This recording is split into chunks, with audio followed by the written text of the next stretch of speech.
Que le Seigneur vous bénisse et qu'il bénisse la maison de tout un chacun. Nous allons immédiatement commencer. Alors, je vous prie d'abord de supporter que nous puissions d'abord essayer de comprendre qu'est-ce que c'est la toison. Selon les livres de Job, chapitre 31, le verset 20, le frère Job dit ceci: sans que ses reins m'aient béni, sans qu'il ait été réchauffé par la toison de mes agneaux. Donc nous comprenons que lorsque la Bible parle de la toison, la Bible est en train de parler des poils de l'agneau, ou les poils des brebis, ou les poils des animaux.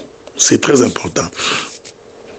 Donc la toison de laine se comprend comme étant la peau de l'animal, laquelle peau de l'animal est donc couverte de poils. Hein, comme vous le savez,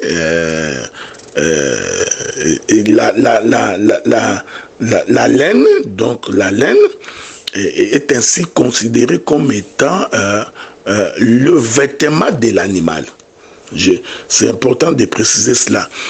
C'est avec la laine que des fois on fait les manteaux, hein, qu'on fait les vêtements que nous portons. Hein, donc, c'est tiré de la peau de l'animal. Donc, ainsi, nous comprenons que la peau de l'animal, hein, c'est ce que nous appelons la laine. Donc, c'est un habit en laine. Ceci est très important. Alors, maintenant, il faudrait que, par la même occasion, que nous soyons à même de comprendre ce qui s'est passé au commencement, c'est-à-dire au 5e jour de la création, lorsque Dieu crée les animaux. Ici, je suis en train de parler des animaux des champs, hein, donc je ne parle pas des animaux aquatiques. Lorsque Dieu crée les animaux de champ, donc l'Éternel a fait qu'il y ait des animaux qui ont des habits faits, hein, donc en lin. Quand je dis les habits faits en lin, je voudrais simplement dire que la peau de l'animal, cette peau-là, est donc constituée de ce qu'on appelle la laine. C'est très important. Donc, l'animal est habillé par la peau de laine. Ainsi, nous définissons également l'habit en laine. C'est que le Seigneur a fait lorsque Adam a péché. Souvenez-vous que lorsque Adam pêche, Adam va constater qu'il est nu. Hein, lui et sa femme finiront par découvrir qu'ils sont nus. Et la Bible atteste que lorsque le Seigneur s'est mis à la recherche de l'homme, en posant la question, Adam, où es-tu? Ok, remarquez que Dieu n'a pas posé la question de savoir, Adam, où êtes-vous? Hein, Dieu a considéré que c'est l'homme qui était responsable de ce qui était arrivé. Alors, il fallait que l'homme puisse rendre des comptes auprès de Dieu. Alors, Dieu constate que l'homme qui avait péché s'est fait des habits en feuilles du figuier. Hein? Donc, la Bible dit que lorsque Adam et Ève ont péché, ils se sont fait des habits en forme de ceinture pour se couvrir la hanche. Et en cela, ils ont cru qu'en se couvrant la hanche, ils pouvaient cacher leur nudité. Ah, j'ai compris que Adam avait compris que pour cacher la nudité, il faut que l'habit que nous allons faire, que cet habit-là soit mis à la hanche. Alors que naturellement, si c'était une question de cacher la nudité, ils auraient seulement pris les feuilles de figuier et il se serait fait des vêtements pour se couvrir. Mais j'aime la précision de la manière dont l'écriture atteste de ces vêtements-là. Ok? Parce que les feuilles du figuier, c'est un vêtement. Là, c'est très important. C'est un vêtement, mais c'est un vêtement que l'homme a voulu porter après avoir péché. Ok? Que la paix de Dieu soit avec vous. Mais Dieu, quand il arrive, il dit non.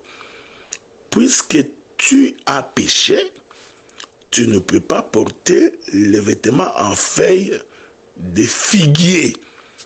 Et il lui fit un vêtement, ou il leur fit un vêtement en peau d'animal. Ok?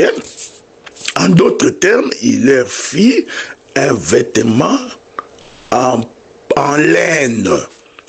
Ok? Cette précision est détaillée. Cet habit en peau de laine se trouve être différent de l'habit en peau ou en feuille du figuier. Ce que j'ai dit là est très important parce que je vais préciser beaucoup de choses dans ma marche. Mais je préfère d'abord que vous reteniez ce que j'ai dit. Donc, le vêtement que la femme porte, ces vêtements-là, le vêtement que l'homme porte, ces vêtements-là, quand ils se sont fait eux-mêmes ces vêtements-là, ils l'ont fait en fait du figuier, mais ils l'ont porté à la ceinture. Ok? Alors, touchons quelques 2-3 écritures pour expliquer ce que je vais dire tantôt là. Voilà, que le Seigneur vous bénisse. Nous prenons le livre de Genèse dans son chapitre 3, le verset 7. L'Écriture dit, les yeux de l'un et de l'autre s'ouvrirent. Ils connurent qu'ils étaient nus, ayant cousu des feuilles de figuier, ils s'en firent des ceintures. Il est important, frère, de comprendre que la nudité de l'homme, après qu'il ait péché, cette nudité de l'homme se comprend comme étant l'absence de la ceinture. Ok? Laissez-moi répéter ça calmement. La nudité de l'homme, je suis vraiment dans les domaines prophétiques. Ici, ça prend beaucoup de l'intelligence dans la Bible pour comprendre ce que j'ai dit. La nudité de l'homme lorsqu'il a péché ne consistait pas par le fait qu'il a manqué les vêtements. Je vais l'expliquer clairement. La nudité de l'homme, ce n'est pas le fait qu'il a manqué une chemise, un pantalon, un sous-vêtement, un singlet ou une chaussette. Ok? Parce que généralement, selon les communs des mortels, lorsque l'on dit que tu es nu ou que vous êtes nu, cela présuppose que vous êtes complètement nu. C'est-à-dire, vous n'avez pas les habits ni au-dessus, ni en dessous. Ça, c'est la compréhension des hommes. Ok? Mais selon Dieu, conformément au prophète Moïse, quand je suis dans les livres de Genèse, j'ai compris que la nudité d'Adam et la nudité d'Ève se comprenaient par l'absence de la ceinture. Voilà pourquoi, dès qu'ils ont constaté qu'ils sont nus, pour couvrir leur nudité, ils sont allés se faire des ceintures à base de feuilles du figuier. Je répète ça, non? Voilà, vous permettez, nous sommes dans une assemblée de chirurgiens. Donc nous coupons l'animal avec détail, avec précision. C'est très important. Adam nous a fait comprendre que être nu, selon Moïse, c'est manquer la ceinture. On est ensemble, non? je suis en train de définir la toison de laine, les vêtements en laine. Parce que il faudrait que l'homme soit nu pour qu'il soit revêtu. Voilà pourquoi Adam, après qu'il ait péché, lui et sa femme, ils ont compris que nous sommes devenus nus parce qu'il nous manquait la ceinture. En d'autres termes, ils ont perdu la ceinture lorsqu'ils ont péché. Ah, que la paix de Dieu soit avec nous. En d'autres termes, chaque fois que nous péchons, spirituellement, nous perdons la ceinture. C'est ainsi que Adam ayant compris cela, il est allé se faire sa propre ceinture. Je suis en train de le répéter calmement parce que dans ma démarche, j'essaie d'expliquer que lorsque Adam et Ève ont péché et que Dieu leur fit des vêtements en peau d'animal, ces vêtements-là, c'était toute une ceinture. Parce qu'il n'y a que la ceinture qui peut couvrir la nudité. On est ensemble, non? Hein? Donc ici, je ne vous demande pas de réfléchir. Hein? Il ne faut pas faire beaucoup de réflexions. Parce que la parole de Dieu, ce n'est pas raisonner. Ok? Comme j'ai toujours l'habitude de dire, nous vivons des moments de la performance dans la connexion avec le Saint-Esprit. Hein? Donc la vitesse de la connexion s'est accrue. C'est un langage pour dire que la connaissance a augmenté dans la manière de voir les Écritures. Okay? Dieu ouvre beaucoup de fenêtres, beaucoup de portes, nous permettant d'aller sonder la profondeur de Dieu. Donc, Adam et Ève pêchent. Lorsqu'ils pêchent, ils constatèrent qu'ils étaient nus. Donc, pour couvrir leur nudité, ils se sont fait des vêtements en fait du figuier. Mais ces vêtements-là, c'était des ceintures. C'est ce que l'Écriture dit. Ok? Ayant cousu des feuilles de figuier, ils s'en firent des ceintures. Ok? Or, la ceinture, nous allons voir ça dans la Bible pendant que nous avançons. Or, la ceinture doit se porter à l'anche, tout autour de l'anche. Donc, la nudité, je répète ça, frère. Donc, la nudité d'Adam et d'Ève était une nudité autour de l'ange. Ok? C'est très important. C'est très important. Ça nous permet d'avancer. Pourquoi j'ai dit cela? Parce que la hanche, c'est la partie intermédiaire entre le membre supérieur et le membre inférieur. On est d'accord? La hanche, c'est la partie du milieu. C'est la partie qui réunit le membre supérieur et les membres inférieurs. Je voudrais le dire autrement. La hanche, là où Adam et Ève ont mis les ceintures qui se sont fabriquées, cet endroit-là, c'est la partie qui sépare les cieux et la terre. On est ensemble parce que les membres supérieurs, c'est la partie d'en haut. Les membres inférieurs, c'est la partie d'en bas. Or, la partie d'en haut est reliée avec la partie d'en bas par la hanche. Je puis dire, sans risque d'être contredit, que la hanche, c'est l'étendue. Je rentre ici au commencement. Hein? Dieu créa les cieux et la terre. Pour séparer les cieux et la terre, Dieu va donc mettre l'étendue.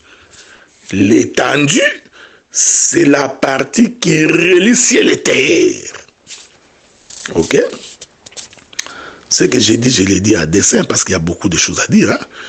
Il y a tellement de choses à dire ici. En d'autres termes, l'étendue, c'est la partie qui réconcilie les eaux d'en haut et les eaux d'en bas. L'étendue, c'est la partie qui réconcilie les membres supérieurs aux membres inférieurs. Ok? Que le Seigneur vous bénisse, que la paix de Dieu soit avec vous. Hein? Donc la hanche, c'est très important. Je puis le dire autrement parce que je suis dans une assemblée de chirurgiens. Ok? Je ne suis pas dans une assemblée de profanes. La hanche, c'est le lieu saint. Car le lieu saint, c'est la partie qui relie le lieu très saint au parvis. Or, vous savez que le lieu très saint, c'est la partie supérieure, c'est là où Dieu habite, alors que le parvis,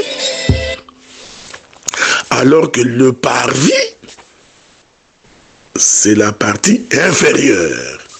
Que le Seigneur vous bénisse, hein? Que le Seigneur vous bénisse. Il y a beaucoup de choses. Et effectivement, c'est là, c'est à la hanche, ok, c'est très important, que le frère Adam et sa femme sont allés placer la ceinture. Parce que la ceinture se place à la hanche. Oui, la ceinture se place à la hanche. Je vais prendre une écriture. Voilà. Lisons quelques deux écritures. C'est comme j'ai dit, hein, je vous avais déjà peint mon tableau d'intervention. Donc aujourd'hui, je ne parle que de la laine. Hein. J'essaie d'expliquer la toison des laines. Okay? Donc c'est très important. Dans ce que j'ai dit sur la ceinture, j'en viens pour expliquer la toison des laines. J'ai toujours dit que nous ne faisons pas une concordance des versets bibliques. Hein? Donc l'interprétation n'est pas une concordance des mots. Hein? Puisque tu as vu laine ici, tu vas courir laine partout, tu penses que tu vas expliquer de la même manière. Hein? Donc quand un ministre de Dieu parle, un vrai ministre de Dieu, il ne doit pas être vu du peuple. Le peuple ne peut pas voir comment il est en train de venir. Ok? Parce qu'aujourd'hui, il y a des frères qui sont capables de savoir, tellement qu'on a répété l'enseignement de la même manière plusieurs fois. Alors, il y a des frères et des sœurs qui sont devenus spécialistes, qui savent qu'après avoir touché ce verset, il touchera celui-là, après il va aller toucher l'autre verset. Donc, tu es déjà localisé par les GPS. Alors nous faisons en sorte que les radars ne nous localisent pas.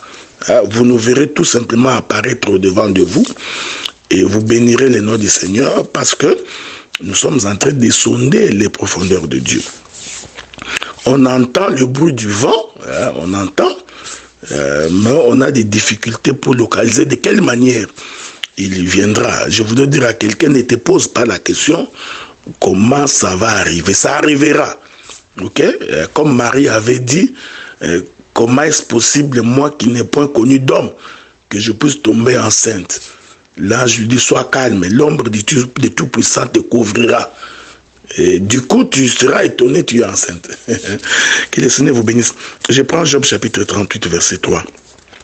Saint terrain comme un vaillant homme, je t'interrogerai et tu m'instruiras. Ah, donc ici, Job nous confirme que la ceinture donne l'instruction. On est ensemble, non? C'est très important.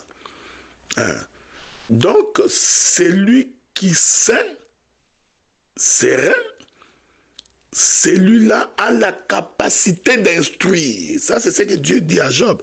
Il dit, saint terrain, en d'autres termes, porte une ceinture pour que tu sois capable de répondre aux questions. Ok? Pour que tu sois capable de répondre à mes préoccupations. Cela veut dire, en d'autres termes, la ceinture que l'on met à la hanche doit être capable d'apporter la réponse aux questions difficiles. Donc, la ceinture doit être capable d'instruire. En d'autres termes, la ceinture qu'on met à la hanche, c'est tout un prédicateur. C'est tout un enseignant. On est ensemble? Que le Seigneur vous bénisse. Je rentre donc visiter Adam. Adam qui prend la ceinture des feuilles du figuier et il les met, il la porte tout autour des hanches.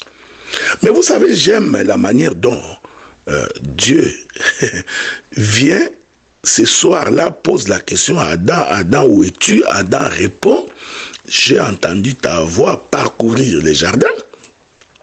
Alors je me suis enfui parce que je suis nu. Non, non, non, non, il se pose un sérieux problème.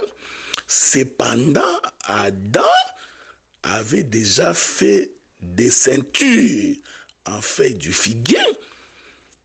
Malgré qu'il a porté la ceinture, Adam continue à dire qu'il était nu. Ok? Mais déjà, remarquez l'idée d'Adam de se faire une ceinture. Adam avait compris que par la ceinture, je peux couvrir ma nudité. Et Job vient nous informer que la ceinture, c'est l'instruction. Et cette ceinture qui est l'instruction doit se porter à la hanche. Je voudrais ajouter une écriture dans les livres de Psaume. Parce que Psaume va nous définir ce que c'est la ceinture. Psaume dit ceci: vaillant guerrier, c'est ton épée. Ok? Ta parure et ta gloire. Il est merveilleux. Hein? Vaillant guerrier, je suis dans Psaume 45, verset 4. Vaillant guerrier, c'est ton épée, ta parure et ta gloire. Donc, la ceinture est une épée. Ok? Je voudrais les décrire un peu de façon naturelle pour que les gens nous saisissent. C'est-à-dire, quand les guerriers s'habillaient, après avoir mis tous ces vêtements de combat, ils ajoutaient la ceinture. Ok? Et quand les guerriers s'habillent dans ces vêtements de combat, la ceinture est la dernière chose que les guerriers portent. Parce qu'il peut s'habiller, porter ses armures, mais tant qu'il n'a pas encore mis la ceinture, les guerriers ne peuvent pas aller au combat. Est-ce qu'on est ensemble? C'est très important. Donc la ceinture est la dernière chose que un combattant, un guerrier, porte après avoir tout porté. Et Psaume va nous préciser que c'est sur la ceinture-là, ça je suis de façon naturelle, que le guerrier va venir placer son épée. Donc son épée est donc placée à la ceinture. Or, le frère Pierre nous donne l'information selon laquelle que en réalité l'épée, c'est la parole. En d'autres termes, c'est l'épée qui est la gloire, c'est l'épée qui est la parure. Souvenez-vous, hein? Lorsque Adam pêche, ayant perdu la gloire de Dieu, il découvrait qu'il était nu. Perdre la gloire ici, c'est justement perdre la parole. En d'autres termes, perdre l'épée. Ouais, vous remarquez cela? Mais cette épée-là, selon le livre des psaumes, donc selon David, cette épée-là est placée à la hanche. Ici, l'épée est considérée comme étant la ceinture. On est ensemble, non? C'est très important. C'est pourquoi quand le combattant ou le guerrier va au combat, donc il doit retirer son épée placée à sa hanche, là où se trouve sa ceinture. Je voudrais le dire autrement, c'est-à-dire que l'épée se trouve à l'intérieur de la ceinture. Ainsi, la ceinture devient comme l'habitation de l'épée. Hein? Donc, la ceinture, c'est la maison de l'épée. C'est la ceinture qui cache l'épée. C'est la ceinture qui garde l'épée. Donc, pour remporter, l'épée doit sortir de la ceinture. Que la paix de Dieu soit avec vous. Ainsi, Adam avait compris qu'il venait de perdre sa ceinture lorsqu'il a péché. Voilà pourquoi il s'est fait une ceinture de feuilles de figuier. Que le Seigneur vous bénisse. Croyant récupérer la ceinture qu'il avait perdue. Mais lorsque Dieu arrive, l'homme déclare par lui-même, malgré ses ports de cette ceinture en feuilles de figuier, en réalité, il était toujours nu. Ici, je ne voudrais pas entrer dans pourquoi l'effet du figuier, ok? Parce que ce n'est pas l'objet de mon intervention. L'objet de mon intervention, c'est d'aller vous amener à comprendre que lorsque Dieu fit la peau de l'animal à Adam et à Ève, qu'il les fit porter, en fait, Dieu les avait fait porter ces vêtements-là à la hanche. Comme une ceinture. Voyez-vous? Parce que c'était ça la bonne ceinture. Ok? Nous allons maintenant ajouter une autre écriture. Voilà, bien-aimé ministre de la parole. Je voudrais ajouter deux autres écritures parce que je suis calme parce qu'il y a beaucoup d'éléments à aborder. Hein? C'est pourquoi il faut me suivre très très bien pour comprendre la manière dont nous présentons les choses. Ok? Je prends d'abord Genèse chapitre 3 verset 21. C'est un verset que tout le monde connaît. L'Éternel Dieu fit à Adam et à sa femme des habits de peau et il les en revêtit. Ok? Je vais ajouter Proverbe chapitre 27 verset 26. Les agneaux sont pour te vêtir et les boucs pour payer le champ. Examinons maintenant les Écritures. L'homme Adam, lorsqu'il a péché, il a compris que la nudité est liée à la ceinture.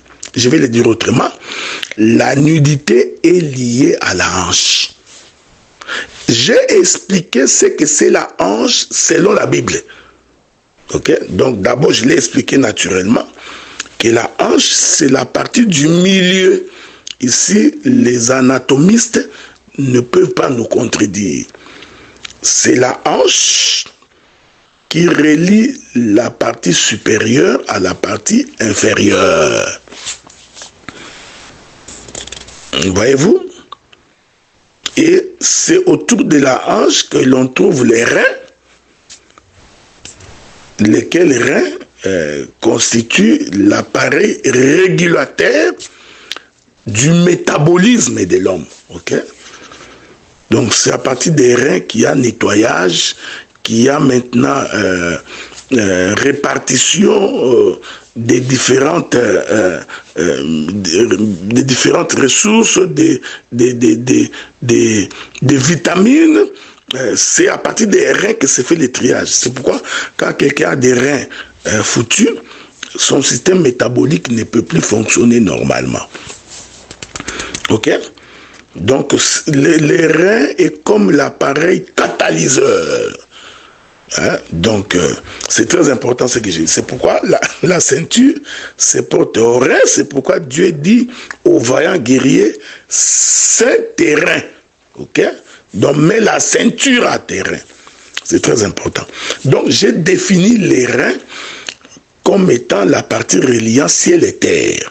La partie qui relie le membre supérieur au membre inférieur. J'ai expliqué que le membre supérieur, c'est le ciel, et le membre inférieur, c'est la terre. Qu'est-ce que je voulais dire en termes clairs? C'est-à-dire que la hanche, c'est lui qui réconcilie le ciel et la terre. Or, le frère Paul nous confirme que c'est lui qui a réconcilié le monde avec Dieu, c'est le Seigneur Jésus-Christ. Sa mort et sa résurrection nous a donc servi de catalyseurs. Sa mort et sa résurrection nous a donc servi de pont entre Dieu et nous. Est-ce qu'on est ensemble? Je voudrais dire en d'autres termes, la hanche, c'est le sacrificateur. La hanche, c'est les Lévites. La hanche, c'est le Seigneur Jésus-Christ, parce que c'est lui qui nous a réconciliés avec Dieu. Il dit lui-même, personne ne peut aller au Père s'il ne passe par moi. Donc, je suis le chemin, la vérité et la vie. Je vais venir. Donc, Adam, en se faisant les vêtements en fait du figuier, et en mettant ces vêtements-là à la hanche comme ceinture, Adam prophétisait déjà sur ce que serait la vérité. Sauf que la vérité d'Adam, après avoir péché, c'était l'effet du figuier. Voilà pourquoi quand Dieu vient et a constaté que l'homme a porté les mauvais vêtements, je précise que ces vêtements-là étaient une ceinture. Alors, l'Écriture dit maintenant dans Genèse chapitre 3, verset 21, que Dieu leur file les vêtements en peau d'animal. En peau d'animal, bien entendu. Et nous confirmons que c'est la peau de l'animal parce qu'on va prendre d'autres Écritures plus tard. Donc, or, la peau de l'animal est un vêtement en laine. Ok?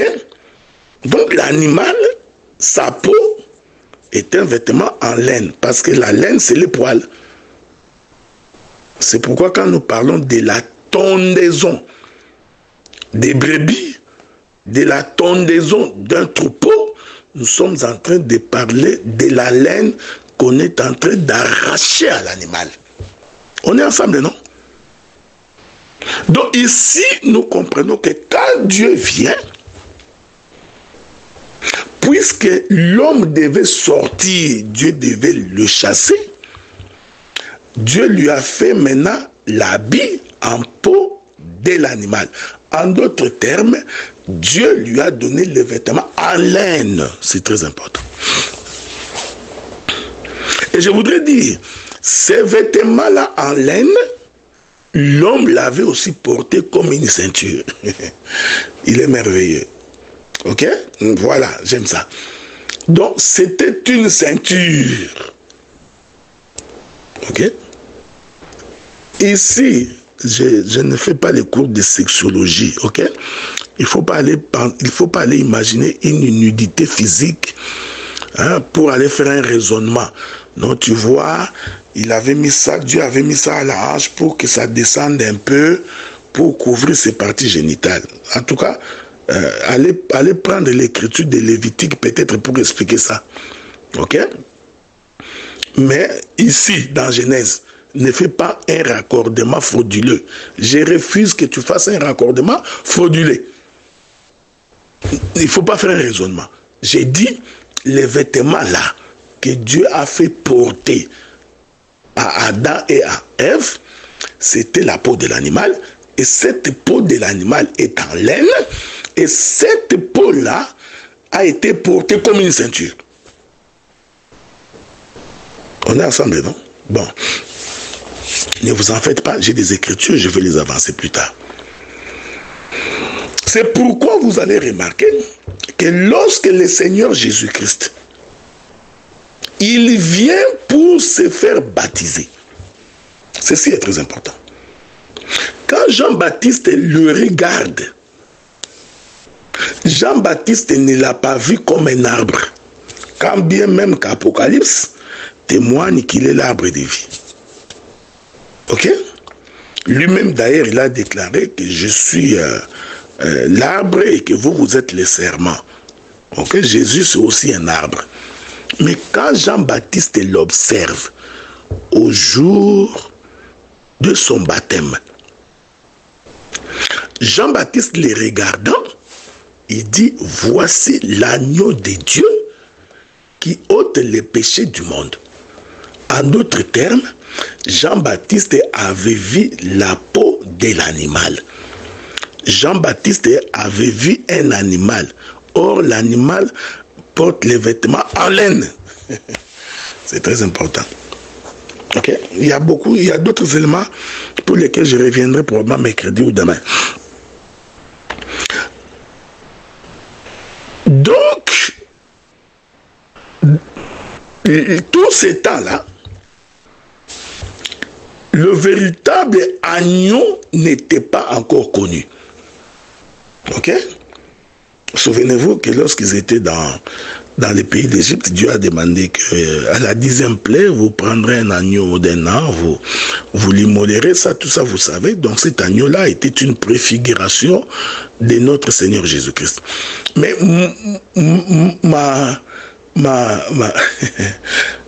merveilleux, ok?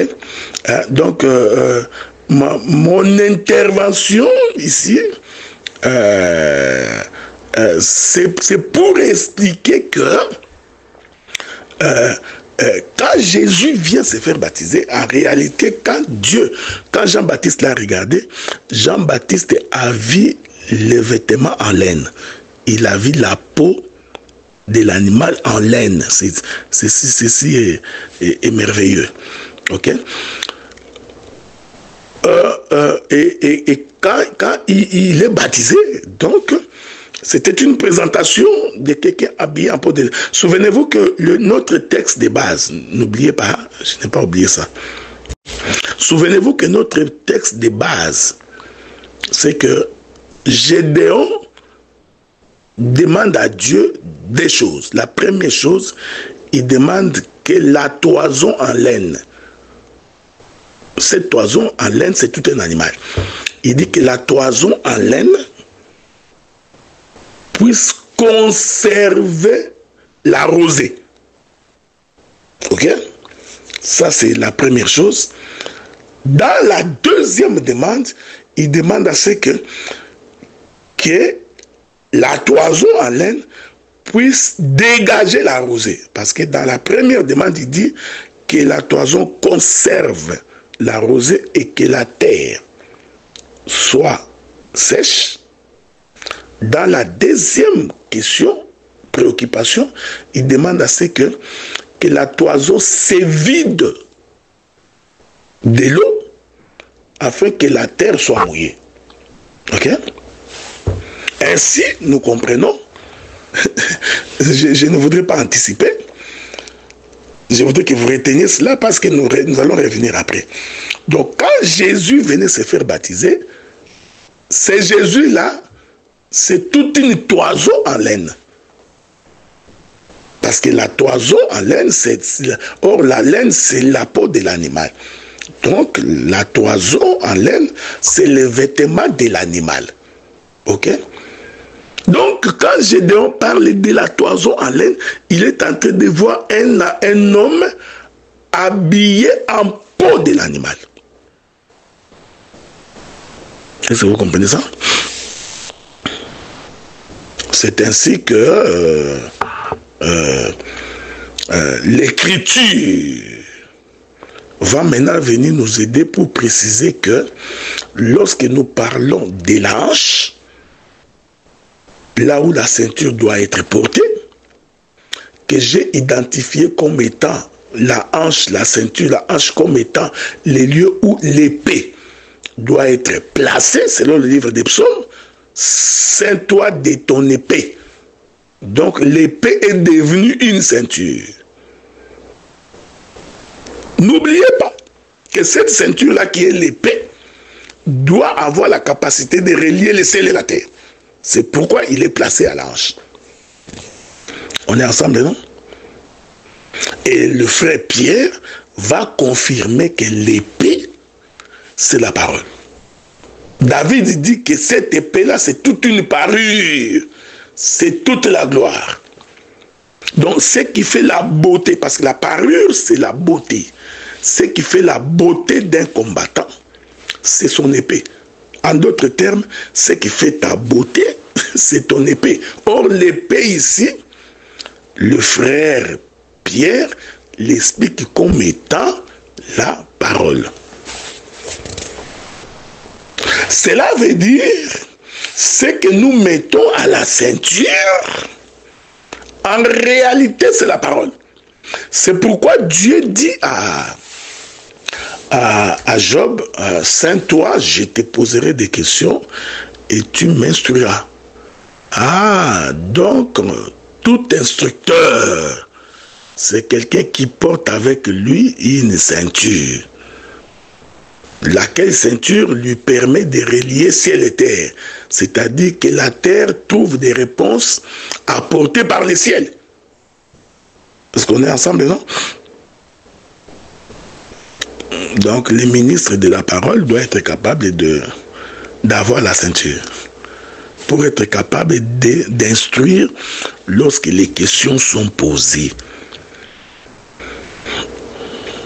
Ajoutons trois autres éléments pour expliquer toujours le vêtement en laine ou la toison en laine. La laine, qu'est-ce que c'est? Donc, je voudrais le dire autrement.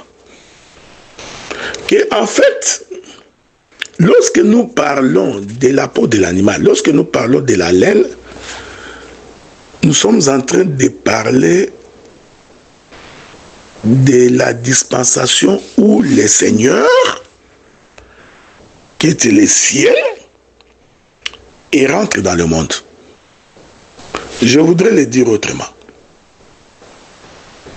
Quand Dieu quitte l'éternité, quand il quitte là où il était et qu'il décide d'entrer dans le monde, en réalité, il porte les vêtements en laine. Qu'est-ce qui me le confirme? C'est Hébreu. C'est Hébreu qui me confirme ça. Hébreu dit ceci. Cette précision des livres des Hébreux est très importante. Je vais y revenir avec lecture à l'appui. Les livres des Hébreux disent ceci. Tu n'as voulu ni sacrifice, ni holocauste. On est d'accord? Quand l'auteur des livres des Hébreux, quand l'écriture dit que Dieu n'a pas voulu ni sacrifice, ni holocauste, il faut lire tous les livres des Hébreux, vous verrez que il fait allusion au sacrifice des animaux. Ok? Et je vous avais dit que les animaux de sacrifice pour l'Holocauste étaient des animaux velus, des animaux qui avaient des poils. En d'autres termes, c'était des animaux portant les vêtements en peau de laine. On est ensemble, non? Voilà pourquoi tu m'as fait un corps. Faites attention, faites attention, faites attention. Parce qu'il est la fin de la loi, donc tu n'as voulu ni sacrifice ni holocauste, tu m'as fait un corps, voici je viens. Faites attention. Quand la Bible dit que Dieu, Jésus dit que Dieu, tu m'as fait un corps, le corps dont il est question là, c'est le corps du sacrifice. Et ce corps de sacrifice, pour être conforme à la loi, ce corps-là devait porter les vêtements en laine. Voilà pourquoi, quand il est né, le Seigneur naîtra dans une bergerie. Or, dans la bergerie, on y trouve les animaux en peau de laine. Ok? On est ensemble, non? Dans une bergerie, on ne peut pas trouver les oiseaux. On trouve dans la bergerie les animaux de sacrifice. Demain, je reviendrai. Parce que la question n'est pas seulement la peau en laine. Non. C'est pourquoi je crois, au cours de l'une de mes interventions, j'avais dit qu'ils ne peuvent monter sur l'autel des sacrifices que les herbivores. Ok? Quand je parle des animaux, les herbivores montent sur l'autel des sacrifices. Ceci est très important parce que je reviendrai là-bas probablement dans les 2 jours qui suivront. C'est ainsi que lorsque Jésus naît, il a fallu qu'il naisse dans une bergerie. C'est-à-dire naître parmi les animaux domestiques, naître parmi les animaux qui portent les habits en laine. Voilà pourquoi ça n'a pas dérangé tous les autres animaux. Que la paix de Dieu soit avec vous, tous les autres animaux qui étaient dans cette bergerie. Ok? Jésus est né dans une bergerie et il n'est pas né partout. On l'a couché là où les animaux viennent manger. Ok? Je voudrais dire que là où il était couché, c'était en réalité les lieux de sa mort. Il est né au lieu de sa mort. Ok? Bon, ce n'est pas l'objet de mon intervention, mais pour que Jésus naisse dans une bergerie, c'est-à-dire dans cette bergerie-là, il y avait déjà des animaux. Pour qu'on appelle ça une bergerie, c'est-à-dire avant lui, il y avait d'autres animaux qui étaient déjà dans la bergerie. Et Jésus vient naître comme étant le dernier animal pour mettre fin au sacerdoce de Moïse. Je vais le dire autrement. Les animaux qui ont précédé Jésus avant sa naissance, c'est la dispensation de Moïse. Ces animaux-là sont les différents prophètes. Ok? Mais quand Jésus naît, il doit naître aussi parmi les animaux. Laissez-moi le dire autrement, il est né parmi ses frères. Ok? J'aime ça. Donc les autres animaux qui étaient dans cette bergerie, c'était les frères de Jésus. En d'autres termes, c'était la maison d'Israël. Et il est né donc parmi ses frères. Voyez-vous, les animaux qui étaient dans cette bergerie ont vu le Seigneur avant que les mages n'arrivent. Parce que les mages, c'est aussi l'image des nations qui ont vu l'étoile de loin, qui ont entendu parler de sa renommée et qui se sont déplacés pour venir aussi l'adorer. Mais avant qu'eux n'arrivent, les animaux qui étaient dans cette bergerie avaient déjà vu le Seigneur. Nous disons que ces animaux-là, ce sont les prophètes, c'est la maison d'Israël. Et quand Jésus naît, il naît aussi comme un animal. C'est-à-dire, il est né avec la peau en laine. Je vais essayer de chuter. Non, je vais essayer de basculer. Il est important que je bascule un peu, ok? Je vous reviens. Je voudrais essayer de conclure pour aujourd'hui, ok? Vous me supporterez, non? Je voudrais que nous lisions une écriture. Aujourd'hui, j'explique la laine. La laine, là, c'est tout un vêtement. C'est le vêtement de l'animal. Et Jésus est représenté comme cet animal-là. Ok? D'autres éléments, je vais les ajouter après. Et cet habit-là, que j'appelle la laine, c'est un habit qui se porte à la ceinture. J'ai expliqué pourquoi. Parce que la ceinture, c'est là où se trouve l'instruction, c'est là où se trouve la parole qui est notre gloire et notre parure. C'est pourquoi le frère Paul dit, ayez à vos reins pour ceinture la vérité. On est ensemble, non? Voilà. C'est pourquoi j'ai dit, il faut sortir de la conception selon laquelle le vêtement en peau de l'animal, c'est un vêtement que Dieu leur avait donné pour se couvrir tout le corps. Ok? Donc, il faut enlever cette conception-là. Parce que nous sommes en train de parler des choses du royaume. Ces vêtements-là, en réalité, c'était la vérité. Et cette vérité-là ne peut se porter qu'à la hanche. Pourquoi cette vérité se porte à la hanche? C'est Job qui répond. C'est parce que ces vêtements-là, en peau de laine, c'est une instruction. Donc, c'est un enseignement. C'est la vérité. Et le frère Paul vient confirmer que ayez à vos reins pour ceinture la vérité.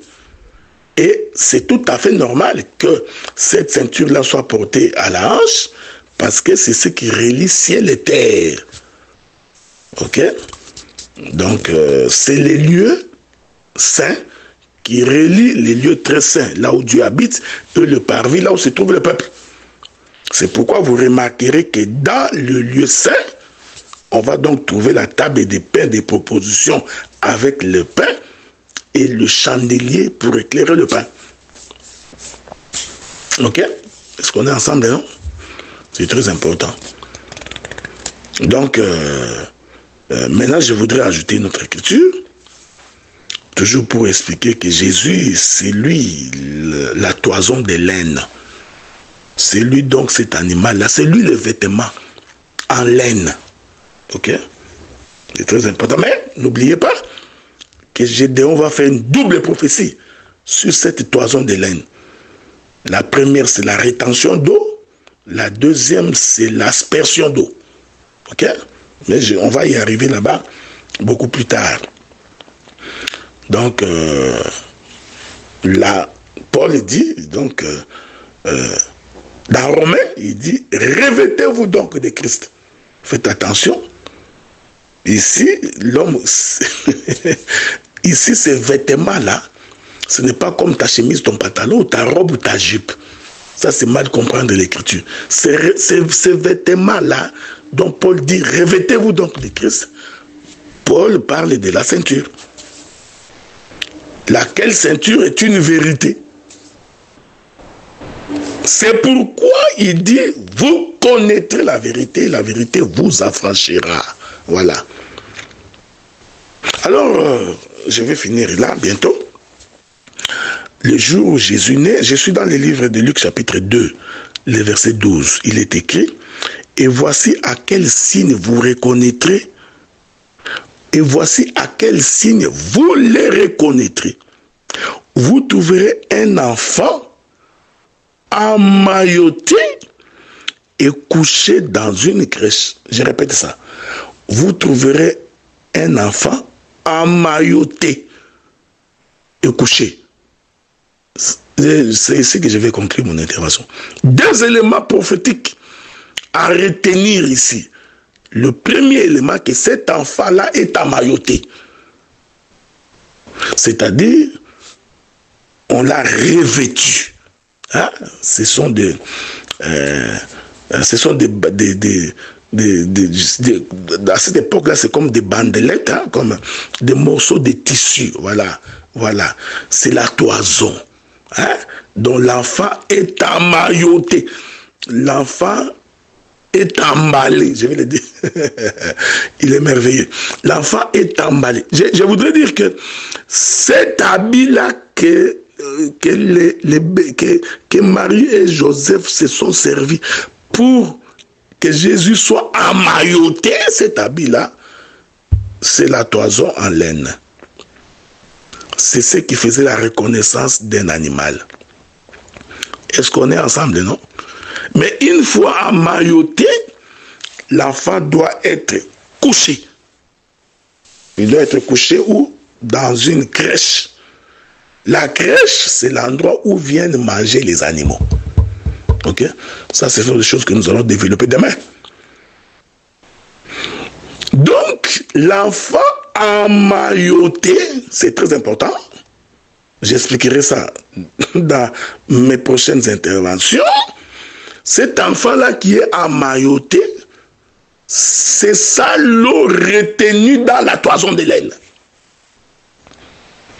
Mais l'enfant couché, c'est la toison de laine qui asperge l'eau. Nous allons y revenir. Ici, l'habit en laine, ce sont ces tissus que Joseph et Marie ont utilisés pour emmailloter l'enfant. Ok? Emballer. Voilà. Donc l'enfant est à l'intérieur, mais dehors, nous avons ces tissus que Marie et Joseph se sont servis pour qu'ils soient enroulés.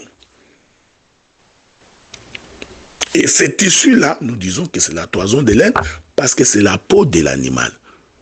C'est comme ça qu'il est reconnu comme étant un animal. Est-ce qu'on est ensemble? Je vais donc finir par une petite illustration. Un jour, le frère Pierre était en train de pêcher toute la nuit. Il pêche. Jusqu'au matin, il n'attrape aucun poisson. Le Seigneur leur apparaît le matin. Je n'entre pas dans beaucoup de détails. Il ordonne à ce que Pierre puisse obéir à sa parole. Pierre va faire une grande pêche et il va constater qu'il était en face du Seigneur. Est-ce que nous pouvons lire cela? Regardez. Examinons donc cette écriture pour conclure. Jean chapitre 21, verset 7. Alors les disciples que Jésus aimait dit à Pierre. Donc c'est Jean qui avait dit à Pierre. Parce que l'écriture atteste que les disciples que Jésus aimait, c'était Jean. Alors les disciples que Jésus aimait dit à Pierre, c'est le Seigneur. Simon Pierre, dès qu'il eut entendu que c'était le Seigneur, mit son vêtement et sa ceinture, car il était nu, et il se jeta dans la mer. Nous allons donc conclure par un examen de ces textes. Ici, Pierre a pêché toute la nuit et ils n'ont attrapé aucun poisson. Pourquoi Pierre avait-il pêché toute la nuit sans attraper un poisson? Parce que Pierre n'avait ni vêtements ni ceinture. Il était nu. Or, comme vous le savez, la pêche, c'est la prédication. Dieu a dit à Pierre, je ferai de toi un pêcheur d'hommes. Ici, le Seigneur va identifier la mer comme étant le monde, les poissons comme étant les hommes, et les pêcheurs comme étant les prédicateurs, notamment le frère Pierre. Mais c'est fait que Pierre a pêché toute la nuit, mais il n'a pas attrapé pas un seul poisson. Pourquoi? Parce qu'il était sans vêtements et il était nu. Faites attention. Hein? Il n'avait ni vêtements ni ceinture, donc il était nu. Nous disons, et les vêtements et la ceinture, c'est la même chose. Il n'y a aucune différence. Ok? Parce que Paul dit dans les livres des Romains, soyez revêtus donc de Christ. Donc Christ est un vêtement. Or Christ vous dit que je suis la vérité. Et le frère Paul vient confirmer que ayez à vos reins la ceinture pour vérité. Donc la ceinture est un vêtement, la ceinture est une vérité. Donc à la hanche, on y trouve la vérité. Donc les vêtements et la ceinture, les deux veulent dire la même chose, veulent dire la vérité. Oh, qu'est-ce que c'est la vérité? C'est la prédication de Christ, c'est l'évangile vrai, c'est l'évangile éternel. En d'autres termes, ces pierres-là qui étaient en train de pêcher sans habit, sans ceinture, représentent la dispensation de la loi. Ok? Car la loi est venue avec Moïse, la vérité et la grâce sont venues avec le Seigneur Jésus-Christ. Donc, ces pierres-là qui pêchent la nuit, sans vêtements, sans ceinture, c'est quelqu'un qui prêche dans la dispensation de la loi. C'est aussi un animal dans la dispensation de la loi. Nous allons y revenir demain dans notre intervention. Mais quand Dieu ordonne, quand Jésus ordonne et que Pierre le fait, le disciple que Jésus aimait beaucoup, nous parlons des gens, ici vous comprenez que les disciples que Jésus aimait beaucoup là, va représenter le Saint-Esprit. Mais on va y revenir. Parce que c'est le Saint-Esprit qui sonde les profondeurs de Dieu et qui vient nous révéler. Souvenez-vous que lorsque Pierre voulut connaître qui vendrait Jésus, qui trahirait Jésus, il posa la question à Jean et demanda à Jean d'aller poser la question à Jésus. En d'autres termes, Jean avait la possibilité de sonder le cœur de Jésus. Vous comprenez? Donc, ici, les disciples de Jean, c'est le Saint-Esprit. Parce qu'il n'y a que le Saint-Esprit qui connaît la profondeur de Dieu, qui sonde Dieu pour nous révéler sa pensée. Maintenant,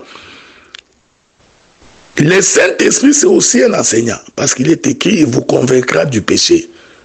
Il vous fera marcher dans toute la vérité. Vous voyez, je suis en train de courir parce que je vous avais dit qu'il y a beaucoup de choses à dire. Hein? Le Saint-Esprit vous conduira dans la vérité. Oh, je vous ai dit que la vérité est une ceinture qui se porte à la hanche. Donc, c'est Jean qui informe Pierre. En d'autres termes, le Saint-Esprit révèle la vérité. Remarquez maintenant, le même Pierre qui péchait nu, lorsqu'il a entendu la vérité, il mit les vêtements et il mit la ceinture. Au lieu de sortir de la barque, il se jeta de nouveau dans l'eau. Cette plongée-là, cette deuxième plongée, habillée et avec une ceinture, c'est la dispensation de la grâce. Ok? Laissez-moi le dire autrement.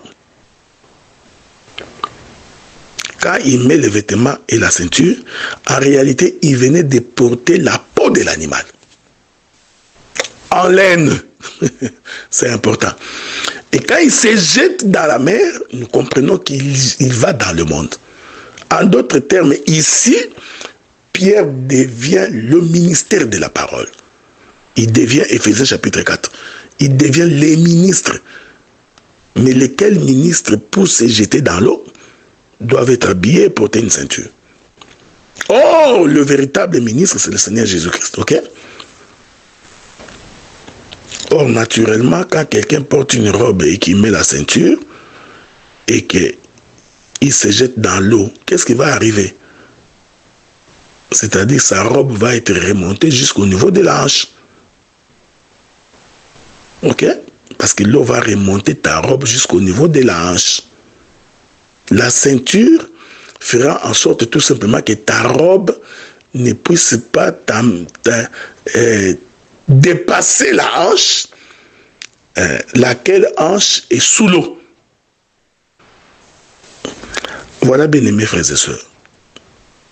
Je voulais dire, bien-aimés ministres de la parole, parce que je suis d'abord avec vous, bien que je sais qu'il y aura des frères et des sœurs qui nous suivront. Par ricochet, nous avions donc aujourd'hui essayé de définir ce que c'est la toison de laine. Ceci est très important. C'est quoi cette toison de laine? Demain, je viendrai maintenant pour expliquer cette toison de laine qui retient l'eau comme étant le ciel. Ok? Parce que la toison de laine, c'est aussi le ciel. Ça, je vais l'expliquer d'une autre manière demain. Parce que Dieu parlant tantôt d'une manière, tantôt d'une autre, où les gens ne prennent pas garde. C'est pourquoi le ministère de la parole est là pour éclairer le peuple. Que la paix de Dieu soit avec vous. Encore une fois, nous remercions tous les éminents ministres de la parole qui se trouvent dans cette plateforme, parce qu'avec vous, nous sommes instruits, avec vous, nous ajoutons des flèches dans notre carquois, et cela nous permet, lorsque nous allons au combat, que nous ne puissions pas manquer d'armes. Encore une fois, soyez bénis et que la paix de Dieu soit avec vous. Nous allons donc continuer demain.